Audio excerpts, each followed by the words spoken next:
Have you ever thought that no one could ever bring you down to the very bottom? I thought I knew what it was like to hit rock bottom until I met him. He thought I was just another black woman who had no right to stand up to the system. But everything changed the moment I decided enough was enough.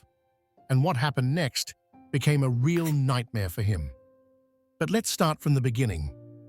Yo, let me tell you something. Life can hit you in the face when you least expect it. 1 minute, you're cruising down the street, minding your own damn business, and the next, bam, you're stuck in some twisted mess you didn't sign up for. That's what happened to me, Amina Jameson, a 34-year-old agent with the DEA. Yeah, I know what you're thinking. DEA, for real? But trust me, I'm not your typical law enforcement type. I'm built different, and that's exactly what made what happened next so damn messed up. I was driving home after a crazy 12-hour shift, tired as hell. But you know what? I didn't care. I had a few hours before my next shift, and I just wanted to get home, throw on some sweats, and crash. But nah, life was like, you thought you could relax? Think again. So there I am, minding my business, when I see the flashing lights behind me. Instantly, I roll my eyes. Oh great, what now? I think to myself. I'm just trying to get home, not fight with some random cop who's probably looking to get his quota filled. I pull over, put my hands on the wheel, and keep my cool. I've been stopped by cops a million times, but this one was different. The cop rolls up to my window, and I'm already preparing to show him my badge. But before I can even get the words out, this dude, a white cop of course, leans down and gives me this smug smile. Like seriously, that kind of smile that just screams, I know I'm gonna mess with you, and you're gonna take it. He's tall, built like he spends all his free time at the gym, trying to compensate for whatever he's lacking upstairs. His name? Officer Benjamin Groves. What a cliche, right? Hey, you know why I pulled you over, he says, all smug, like this is some kind of power play. Not really, I reply, keeping it chill. I've been through this before, and I'm not about to lose my cool. Oh, we've got a real special case here, he says, his voice dripping with sarcasm. You were swerving a little. Looks like you were too busy texting or something. I guess you didn't notice the lines, huh? I blink. I wasn't swerving. My car is fine. But it's like he's already got this whole story planned out in his head. He doesn't care about my side. Nope, not at all. And that's when it hit me. This wasn't about the traffic stop. This was about something deeper, something I knew all too well. Here's the deal, he says, and now I can see it. He's sizing me up, like he's already decided I'm some kind of trouble. You're black, and let's be real, you're not exactly what we call typical around here. He chuckles like it's some sort of joke. I stare at him, trying not to let the rage boil over. Yeah, I know what this is. This isn't just a stop. This is a power trip. He thinks I'm just some random black woman who doesn't know her place. But he's wrong. Dead wrong. Listen, you can check my ID if you want, I say, my voice still calm. But there's a fire burning inside me now. I know the drill. I've been in enough situations like this to know how it goes. I'm Amina Jameson. I'm with the DEA. I'm not playing games here. At first he looks confused, like this cop's brain is trying to process the words. Then his expression shifts, but not in a good way. It's like the gears start turning in his head, and I can see it. He's trying to figure out how he can still flex his authority without backing down. He leans in closer, way too close for comfort. Ain't nobody impressed by your little badge, sweetheart. You're black, remember? You're not special. You're just here to serve us. And you know it. What the hell did he just say? I feel the words hit me like a slap across the face. My body goes stiff. This ain't just some regular cop being an ass. This is deep. This is a man who's been taught that people like me don't get the same rights. I can feel it in my bones. This is more than a traffic stop. This is a game, and he's playing me like I'm some pawn. I know what's coming next, and damn, I'm ready. I can already feel the anger rising, but I hold it in. Keep it cool. Don't let him see the rage bubbling up. That's what he wants. That's exactly what he's hoping for. But before I can say anything else, he does something unexpected. He reaches into his back pocket and pulls out his cuffs. "You're under arrest," he says, and it's like the words are meant to burn. "For being a pain in my ass, and for thinking you can just roll around here like you own the place." I can't even process the words. My mind goes blank. Arrest? For what? What the hell is happening right now? But as he steps closer, something shifts. Something clicks in my head. This dude is trying to get a rise out of me. He's testing me. He wants to see if I'll snap, if I'll make a scene, if I'll act out. So what do? I let out a small, almost silent laugh. Yeah, I laugh, because in that moment, I realize something. This fool doesn't know who he's messing with. I'm not just some random woman he can push around. I'm Amina Jameson. I've seen worse, I've been through worse, and no one, especially some small-town cop, is going to make me lose my head. "Go ahead," I say, staring him straight in the eyes. "Arrest me. Let's see how this plays out for you." And just like that, the game's on. But little did he know, the stakes were about to get a whole lot higher. All right, so here's the thing. When you've been on the job as long as I have, you get used to weird moments. I mean, hell, every day is like a new episode of a messed up reality show. But this wasn't just weird. It was dangerous, and I could feel the shift in the air like the calm before a storm. The moment that officer slapped those cuffs on me, that's when I knew things were about to escalate in a way I couldn't even predict. You see, in my line of work, you don't show fear. You don't show weakness. But man, let me tell you, I could feel it creeping up on me. That nerve-wracking feeling when someone's trying to push you to your limit, see how far they can go before you snap. And trust me, Officer Benjamin Groves, who seemed like he was on some personal mission to make my life hell, was trying to push me. Big time. I'm standing there, cuffed, with my mind racing. This wasn't a regular arrest. This wasn't about me speeding or having some busted taillight. This was about something deeper, something ugly. And he was enjoying every second of it. His voice had this venomous edge when he spoke. "You really thought you could just roll up in here, act all high and mighty with your fancy badge, huh? Well, I'm about to teach you a little lesson about where you belong." His words sliced through the air like a knife. I didn't even flinch. That's the trick. Keep it cool. Show them you're not scared. But man, I won't lie. I was pissed, like my blood was boiling. And I could tell that Groves wasn't just going to let it go. He was waiting for a reaction, hoping I'd lose my cool so he could use that against me. He was playing a game, and he thought he had all the cards. "Look, man," I said, my voice sharp, but not a single ounce of fear in it. "You really think I'm just going to stand here while you pull this crap? You've got the wrong idea if you think I'm going to just let you walk all over me." I saw a smirk creep across his face, like he thought I was just bluffing. "You ain't in charge here," he shot back, eyes narrowing.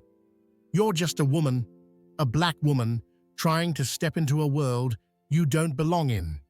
And now you're gonna pay for it." The air felt thick with tension. It was like everything slowed down. But at the same time, my heart was pounding faster than ever. This guy didn't just want to arrest me. He wanted to crush me, humiliate me, make me realize my place in the world. And that place, according to him, wasn't anywhere near the kind of power I held in my job. And here's the thing. I wasn't just anyone standing there. I was Amina Jameson, an agent with the DEA. I had spent years going up against people who tried to break the law, the ones who thought they could get away with anything. And now here I was, being treated like I was some random person off the street. Not only that, but a random black person who had the audacity to dare challenge the status quo. So I did what anyone would do when they're backed into a corner. I pushed back. You know, I've heard enough of your dumb little speech. Let me make something clear for you, I said, locking eyes with him. You might have the cuffs, the badge, and the power trip going on, but I am not backing down. You really think you're the big shot here? Try me. I stood taller, even with the cuffs on, refusing to let him see me break.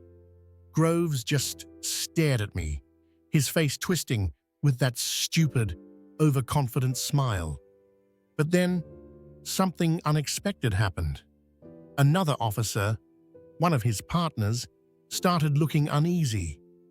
He shot a quick glance at Groves, and for a split second, I could see doubt flicker across his face. It wasn't much, but it was enough. See, Groves was so busy trying to prove some point to me, he forgot about the other people watching. The other officers, the ones who weren't as deep in the racist sludge as he was, were starting to realize that this wasn't just some petty stop. Suddenly, my phone buzzed in my pocket. And let me tell you, I wasn't going to let that go unnoticed. I needed to keep my head in the game, so I casually reached for it, pulling it out with a little more flair than necessary.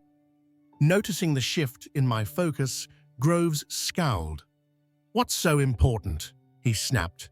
I didn't even look up. "Just handling business," I said. "Maybe you should worry about who's about to get involved in this little circus act you're putting on." My fingers were tapping the screen, and within seconds, I was connecting with my supervisor at the DEA.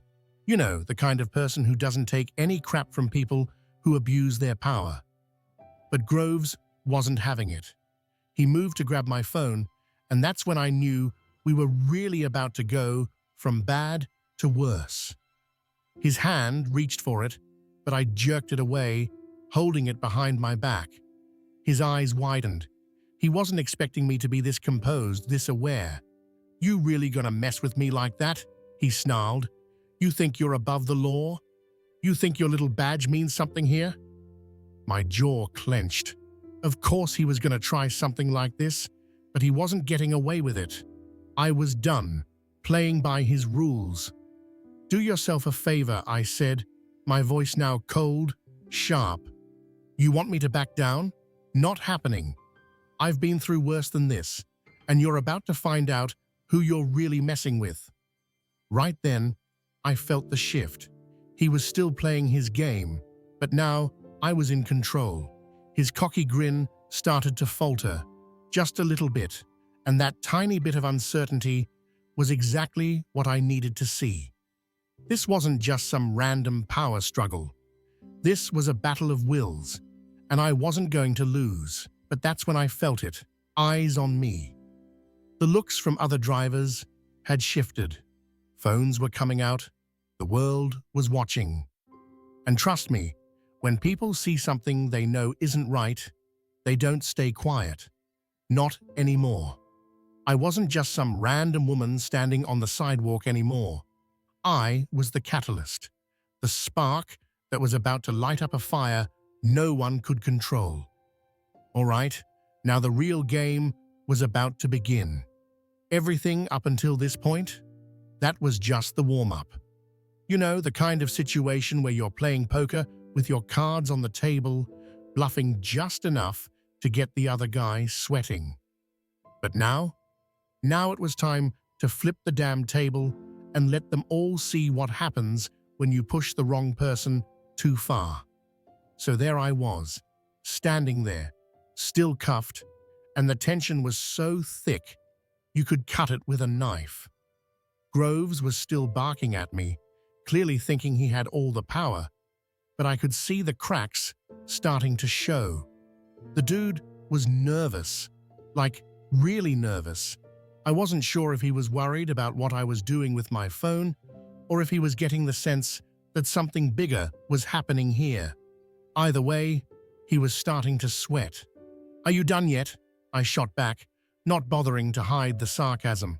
"This is cute and all, but I've got better things to do than play games with a small-town cop who's clearly too obsessed with his own ego." That hit him hard. His face went from smug to tight, his jaw clenching. But before he could say another word, the buzz in my pocket came again. I looked down. It wasn't just my supervisor this time. No, this was something else. A name popped up on the screen that made my heart race. It was my boss, the one who had my back through thick and thin. You know the type, the kind of person who doesn't let anything slide. This wasn't just some random call, this was the call. And that's when I decided to do something I hadn't planned on. I hit answer. "Groves, let me show you what happens when you mess with the wrong person," I said, keeping my voice cool, even though inside I could feel the pressure building. The real twist was coming, and I wasn't about to let them see it coming. I brought the phone up to my ear, and without hesitation, I said, "Hey, it's Amina. I'm being detained by Officer Groves here. You might want to call in backup." The sudden realization hit him like a truck. You could literally see the moment his whole attitude flipped. His eyes widened as he realized who he was actually dealing with. Suddenly, he wasn't so cocky anymore. He was a kid who had been caught in a lie. He took a step back, and for a second, I thought he might just crumble right there in front of me, but I wasn't done. Not even close. Yeah, that's right," I continued, my voice still calm, but a bit of a smile creeping in, because I knew the punchline was coming. "I'm with the DEA, buddy. So, if you could get those cuffs off me, that'd be great. And maybe stop harassing me too." Now, here's where things got real interesting. As I stood there, watching Groves shift on his feet, looking like he was about to break down, I saw something in the corner of my eye. One of the other officers, a younger guy, looked at me like he was about to say something. But it wasn't just the look on his face that gave him away. It was the hesitation in his eyes, like he knew damn well what was going on, but wasn't sure how to handle it. He wasn't as into the whole abuse the system thing. In fact, I could tell he was just trying to do his job without being caught up in someone else's mess. He wasn't the one pulling the strings, but I could see the doubt in his eyes. Groves was still trying to keep it together, but that little spark of doubt was all it took to push him over the edge. "Cut the crap," Groves spat, clearly desperate. "You think this is going to change anything? You think a phone call from whoever's on the other end is going to save you? You're just one woman. I could do whatever I want." I felt my anger surge, but I wasn't about to give him the satisfaction of seeing me lose control. Instead, I just stared him down, letting my silence speak louder than any words could. And then, as if the universe was sending me a sign, the sirens wailed in the distance. It wasn't the sound of more cops, no. This was something else. This was the sound of something bigger. My heart started to race as I turned my head, and there, at the far end of the street, a black SUV pulled up. Groves and his boys didn't know what was happening, but I did. That SUV wasn't just a random car, it was a signal. A sign that things were about to get messy for them. Real messy. The officer I'd seen earlier, the one who seemed unsure, turned pale when the SUV stopped and the doors flew open. Two figures stepped out, not from the local force, but people from far above Groves' pay grade.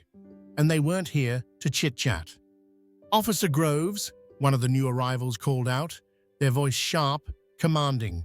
"We've been looking for you." Now, let me tell you, when someone like that calls you out by name, you know you've made a big mistake. I could see the color drain from Groves's face. His whole body went stiff. He had no idea who was standing behind him, and he sure as hell wasn't prepared for what came next. "Who the hell are you?" Groves demanded, but his voice was shaky now. "Oh, we're just here to clean up your mess," the other person, a woman in a sharp suit, replied, her tone colder than a winter night. "You've been misusing your authority, and now we're here to fix things." And that was it. In that moment, Groves realized just how deep of a hole he'd dug for himself. I could see the panic rise in his eyes as he finally realized he wasn't in control. The tables had turned, and now all of his little power moves were going to come crashing down on him. "Take her cuffs off," the woman ordered, her voice like ice. "And I suggest you start talking, Groves. We've got a lot to discuss." And just like that, the power shifted. Groves wasn't the one calling the shots anymore. And as I watched him try to piece together what was happening, I couldn't help but smile. This was the beginning of the end for him. I knew then everything had changed. This wasn't just about me anymore. This was about showing the world that when you mess with the wrong person, things don't just go wrong. They go all the way wrong. If I were in Groves' shoes, I'd be sweating bullets, honestly. You can only push someone so far before things start to backfire. The arrogance and assumption of power he had? Not the move. If he had just done his job without thinking he was above everyone else, maybe things wouldn't have escalated so quickly. But you can't deny that the real problem here is how some people think they can just abuse their power without consequences. I've definitely seen similar situations with friends or even heard stories of people dealing with unfair treatment just because of who they are. And let's be real, it hits hard. But I also think the more we share these stories, the more we can shed light on the problem. The more we talk about it, the more we can make the world a little better. So let me know what you think in the comments. How would you have handled it? Have you ever been in a similar situation? Hit that like button if you feel like this needs to be heard. Your opinion matters. This story was made to highlight these issues and bring them into the open, so we can all work together to make the world a better place for everyone. Let's keep pushing for change.